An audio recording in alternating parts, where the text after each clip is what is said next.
ఏలూరు జిల్లా ఏలూరులో జరిగినటువంటి సంయుక్త మణికంఠల ప్రేమ వివాదం ఎట్టకేలకు సుఖాంతమైందనే చెప్పుకోవచ్చు. మనతో మణికంఠ సంయుక్త ఉన్నారు. వారి పెద్దలే వారిని కలిపారు. కాకపోతే కలిపేటప్పుడు వారు చెప్పింది ఏంటంటే, మమ్మల్ని అల్లరి చేయొద్దు, మీరు జాగ్రత్తగా ఉండండి, ఆనందంగా ఉండండి, మరలా మా కుటుంబాల పేర్లు తీసుకురాకుండా ఇండివిజువల్గా వీళ్ళని లైఫ్ లీడ్ చేయమని చెప్పినట్లుగా కూడా మనకి చెప్తున్నారు. ఎనివే ఎట్టకేలకు ఇటు ఏలూరు జిల్లా పోలీసులు కానీ మొత్తం అంతా కూడా కొంత సక్సెస్ఫుల్గానే ఈ ప్రేమ స్టోరీకి కథ సుఖాంతం ఎలా చేశారనే చెప్పుకోవచ్చు. మనతో సంయుక్త ఉన్నారు. ముందుగా ఆమెను మాట్లాడిద్దాం. అమ్మ, ఏంటి మీరు ఫస్ట్ ఒక వీడియో రిలీజ్ చేశారు, మరి మీ పేరెంట్స్ వచ్చి మిమ్మల్ని తీసుకెళ్ళిపోయేటప్పుడు మీకు ఏ విధంగా అనిపించింది? అది నాకు కొంచెం ఇబ్బంది కలిగించింది. బట్ మా పెద్దవాళ్ళని ఒప్పించుకోవడానికి అదొక ఛాన్స్ అనుకున్నాను నేను. మా పెద్దవాళ్ళని ఒప్పించుకుందామని వెళ్ళాము, కానీ వాళ్ళు కొన్ని కారణాల వల్ల ఒప్పుకోమన్నారు.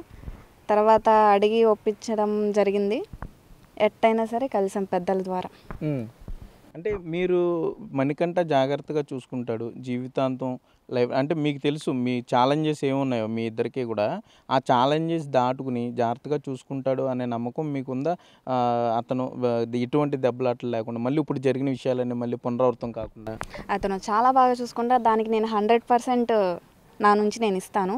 అతను బాగా చూసుకోగలనని నేను అతని కోసం ఫైట్ చేసి మరీ వచ్చేసాను. అంటే మీరు వెళ్ళిపోయిన తర్వాత ఇక్కడ పరిణామాలు, ఇక్కడ జరిగిన విషయాలు ఏమైనా మీకు తెలిసాయా? నాకు కొన్ని విషయాలు తెలీదు. నేను మామూలుగా వాళ్ళు తీసుకెళ్లారు, మాట్లాడిచ్చారు, 2 నిమిషాలు మాట్లాడిచ్చారు. తను ఎమర్జెన్సీలో ఉన్నారని ఒక మాట చెప్పారు అంతే. నాకు అంతకుమించి ఏం తెలీదు. ఒక 4-5 డేస్ తర్వాత ఇలా మీడియాలో వస్తున్నాయి, నీ మీద ఇలా చెప్తున్నారని చెప్పి అప్పుడు తెలియదు. అప్పుడు దాకా తెలియదు నాకు ఏ విషయం, ఇక్కడ ఏం జరిగింది, దెబ్బలు తగిన సంగతి ఏమీ తెలియదు నాకు. అంటే జనరల్గానే ప్రేమ వివాహాలు అంటే తల్లిదండ్రులు కొంత బాధపడతారు. ఏ కన్న కూతురున్న ఏ తల్లి తండ్రి అయినా కూడా బాధపడతారు అందరూ. అంటే మేము బిగ్ టీవీలో ప్రసారం చేసినప్పుడు కూడా చాలామంది అడిగిన ప్రశ్న మిమ్మల్ని అడుగుతున్నాను. నా క్వశ్చన్ కాదు, ఇది వ్యూవర్స్ క్వశ్చన్. ఒప్పించి ఎందుకని పెళ్లి చేసుకోలేదు, ముందుగా ఎందుకు కంగారు పడి పెళ్లి చేసుకోవటం అనేది అడిగింది. ఎందుకని అట్లా చేశారు? నేను ఆల్రెడీ ఇంట్లో చెప్పానండి. 5 months వెయిట్ చేశాను. 5 months తర్వాత కూడా ఒప్పుకోకపోగా నాకు వేరే సంబంధాలు తీసుకొచ్చారు. దాన్ని నేను చేసుకోనని చెప్పినా, అయితే నువ్వు ఇంట్లో కూడా ఉండొద్దు అని అన్నారు. అందుకని నేను చేసుకుంటే అతనే చేసుకుంటా, లేకపోతే ఎవరిని చేసుకొని ఇలానే ఉంటానంటే, లేదు అతనికైతే ఇచ్చి చెయ్యము, బయట వేరే వాళ్ళకి ఇచ్చి చేస్తామన్నారు. నేను దానికి ఒప్పుకోలేదు. అందుకని ఆ డెసిషన్ తీసుకోవాల్సి వచ్చింది. అడగటం అయితే అడిగింది, 5 months నుంచి అడుగుతున్నాను, కానీ వాళ్ళు ఒప్పుకోలేదు కాబట్టి రావాల్సి వచ్చింది. వచ్చి పెళ్లి చేసుకున్నాము. మళ్ళీ పెద్దల మధ్య చేసుకోలేదని అదొక బాధ ఉంటుందని మేము మళ్ళీ పెద్దల మధ్య చేసుకోవాలని మళ్ళీ మేము కార్డు పెట్టి వాళ్ళకి చెప్పాము. కాకపోతే నా భర్త మీద నిందలు వేశారు కాబట్టి నేను వాళ్ళకి చెప్పాను, ఇలా నిందలు వేయకండి, నిందలు వేస్తే వాళ్ళకి పరువు సంబంధించింది కదా, నేను ఇక్కడ ఉన్నాను, వాళ్ళ పరువు సంబంధించింది కాబట్టి వాళ్ళ మీద నిందలు వేస్తే ఈసారి డైరెక్ట్గా వచ్చి నేను కేసు పెట్టాల్సి వచ్చింది మీ మీద అని వాళ్ళకి చెప్పాను. పెళ్లి కార్డు కూడా ఎప్పుడో 1వ తారీఖు పెళ్ళని ఆల్రెడీ వాళ్ళకి చెప్పాను. నేను చెప్పిన తర్వాత 1వ తారీఖు పెళ్ళి అయిపోయింది, 3వ తారీఖు వచ్చి నన్ను ఆ విధంగా తీసుకెళ్లారు.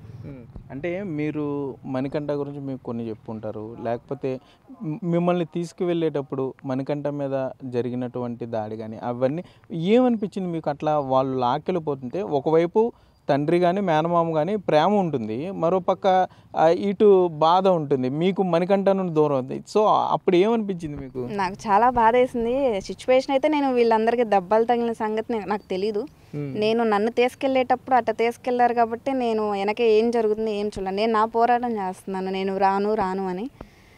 అది విషయం తెలిసాక నేను చాలా బాధపడ్డాను.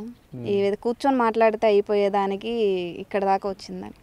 అంటే ఇంకో క్వశ్చన్ అడుగుతున్నారు వ్యూవర్స్ అందరూ కూడా, మణికంఠ ఏ ఉద్యోగం చేయడేమో, మణికంఠకి అసలు ఎటువంటి ఫైనాన్షియల్ సపోర్టు లేదేమో, అందుకనే వాళ్ళు వద్దు అంటున్నారేమో. మీకు తెలుసు అసలు మణికంఠ ఏ పని చేస్తాడు, మిమ్మల్ని పోషించగలడని నమ్మకం ఉందా? నాకు నమ్మకం 100% ఉందండి.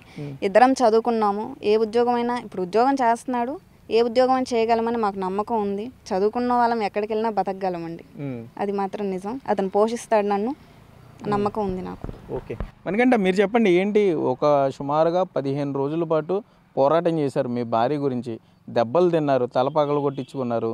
సో ఇప్పుడు మీ భార్య సంయుక్త మీ దగ్గరికి వచ్చింది, ఆ ఫీలింగ్ ఎలా ఉంది మీకు? అది నేను మాటల్లో చెప్పలేనండి.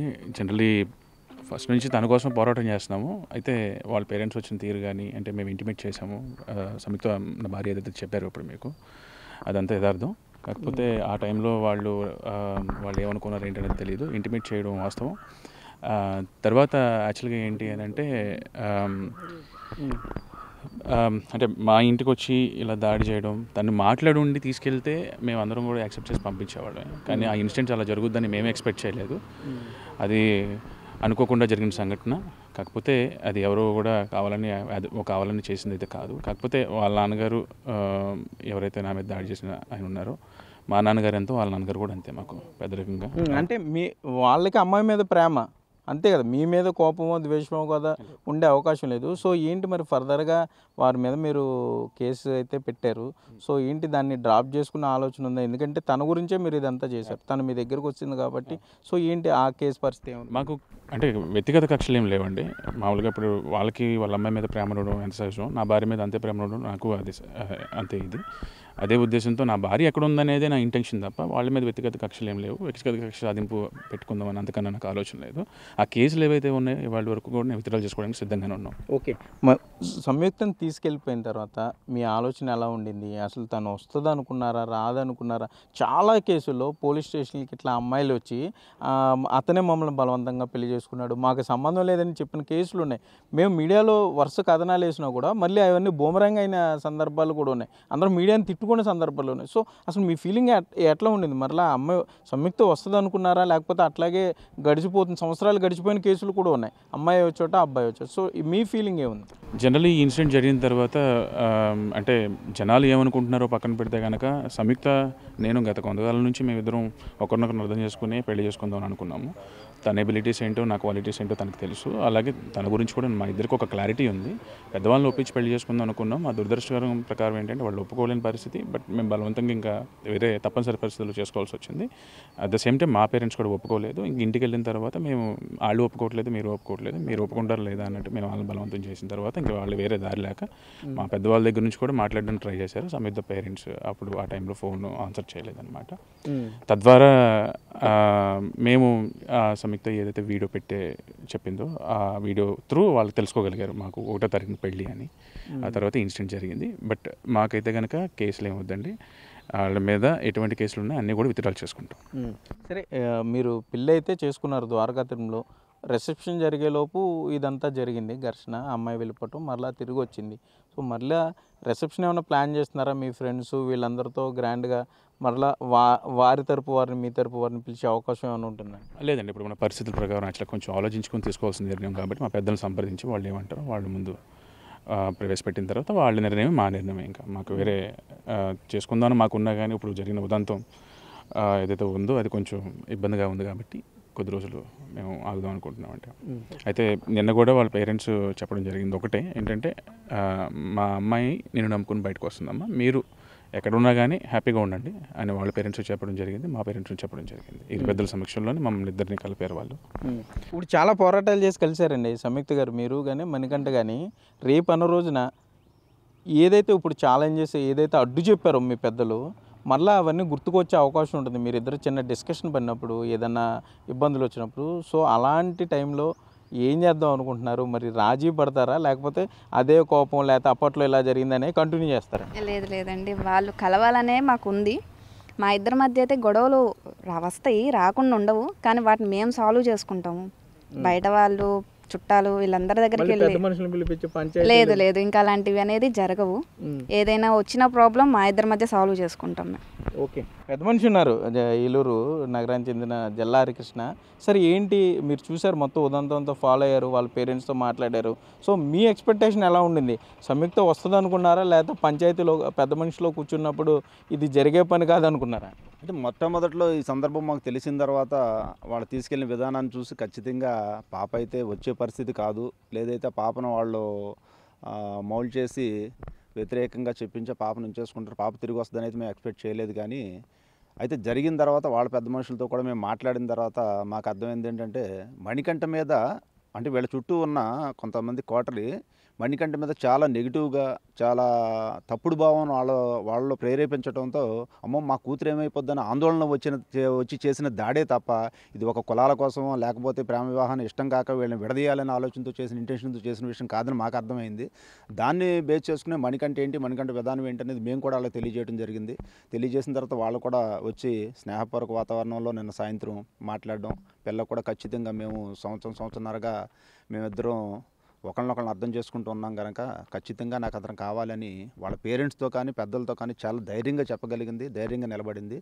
ఆ పాప నిలబడిన విధానంతో ఖచ్చితంగా ఈ రోజున ఇది ఈ కథ సుఖాంతమైంది. దానికి కూడా వాళ్ళ పెద్దలు కూడా అర్థం చేసుకున్నారు. మాకు వచ్చిన బ్యాడ్ ఇన్ఫర్మేషన్ వల్ల మణికంఠ గురించి ఏదో మేము ఊహించుకుని అమ్మో మా పిల్ల ఏమైపోద్దని ఆందోళనతో మేము చేసాం తప్ప వాళ్ళని విడదీయాలని కాదు. వాళ్ళు ఎక్కడున్నా సరే సుఖంగా ఉంటాం, సంతోషంగా ఉంటాం, మాకు కావాలని చెప్పారు. దానికి తగ్గట్టుగా మా పిల్లని క్షేమంగా చూసుకోమని చెప్పడంలో ఇటు సైడ్ పెద్దలుగా మేము కూడా పాపకి ఎటువంటి ఇబ్బంది రాదు, మా పాపని మా ఇంటి కోడలైనా సరే మా వాళ్ళకి కూతురులాగా చూసుకునే మనస్తత్వం ఉన్న వాళ్ళు మా వాళ్ళు, పాపకి ఎటువంటి ఇబ్బంది లేని సెక్యూరిటీ మేము ఇస్తామని చెప్పేసి మేము చెప్పడం జరిగింది. దాంతో వాళ్ళు కూడా పాపను పంపించడం ఈ కథ అంతా చాలా సుఖాంతం జరిగింది. దానికి సహకరించారు చాలామంది మీడియా సోదరులు కానీ, జరిగిన విషయంలో కానీ పోలీస్ శాఖ వారు కానీ, ప్రత్యేకించి బిగ్ టీవీ వారు. ఎందుకంటే ఆ రోజు జరిగిన సందర్భంలో పెద్దలు మా దృష్టికి వచ్చే ముందే హాస్పిటల్లో మణికంఠని విషయాన్ని తీసుకుని దీన్ని హైలైట్ చేసి విషయాన్ని అందరూ కూడా సమాజం దృష్టికి అందరి దృష్టికి తీసుకెళ్లేలాగా చేసి ఈరోజు వాళ్ళ కలవటంలో పాత్ర వహించిన బిగ్ టీవీ యాజమాన్యానికి, బిగ్ టీవీ ఇక్కడున్న రిపోర్టర్స్ అందరికి కూడా ఈ మా సంఘం తరపున మా పెద్దలుగా మేము వాళ్ళిద్దరి తరపున కూడా మేము కృతజ్ఞత తెలియజేస్తాము. ఏంటి మీకు బిగ్ టీవీ ఏమైనా సాయం చేసింది అనుకుంటున్నారా? సో ఏంటి బిగ్ టీవీకి మీరే ఏమైనా చెప్పాలనుకుంటున్నారు ఇద్దరు? సమాజంలో తప్పులప్పులు జరగడం చాలా సహజం, కానీ నిజమైన ప్రేమికులను ఎప్పుడు కలపడానికి మీడియా ముందుగా ఉంటుందని చెప్పేసి నా కథలోనే ఎగ్జాంపుల్ చూశాను practically. Especially very big thank you Big TV, because first నుంచి కూడా ఇన్సిడెంట్ జరిగిన దగ్గర నుంచి కూడా మమ్మల్ని వెరీ క్లోజ్ అంటే లైక్ ఈ రోజుల్లో ఏంటి అని అంటే కనుక కొన్ని పనులు కావాలని ఎంత చెప్పినా కానీ వినకుండా చేస్తారు, కానీ బిగ్ టీవీ అలా లేదు. And one more thing, especially యాజమాన్యానికి, బిగ్ టీవీ యాజమాన్యానికి, పోలీస్ వారికి నా భార్యను నాకు తిరిగి అప్పచెప్పినందుకు కృతజ్ఞతలు తెలియజేసుకుంటున్నాను. ఎందుకు అని అంటే అది నేను మాటల్లో చెప్పలేను. నేనైతే ఫస్ట్ బిగ్ టీవీ వాళ్ళకి ఇంత సపోర్ట్ చేసినందుకు నేను చాలా చాలా థ్యాంక్స్ చెప్తున్నాను. నన్ను నా భర్త దగ్గరికి పంపించినందుకు మీరు చాలా పోలీసుల వారికి, మీడియా వాళ్ళకి, పెద్దలందరికీ చాలా థ్యాంక్స్ చెప్పుకుంటున్నాను. నన్ను నా భర్త దగ్గరికి పంపించినందుకు బిగ్ టీవీకి నేను ఎప్పుడు కృతజ్ఞతగా ఉంటాను. అయితే మొత్తమే చూసుకుంటే మణికంఠ సంయుక్తుల ప్రేమ వివాహం అయితే విజయవంతమైందనే చెప్పుకోవచ్చు. చాలా విషాదంగా మొదలైంది, చాలా కంగారు పడ్డారు. అసలు ఏం జరుగుతుందో కూడా అర్థం కాని పరిస్థితుల్లో ఒక పక్క మణికంఠ ఆసుపత్రిలో తలకి 8 కుట్లతో ఎమర్జెన్సీ ఐసీయూలో చికిత్స పొందాడు.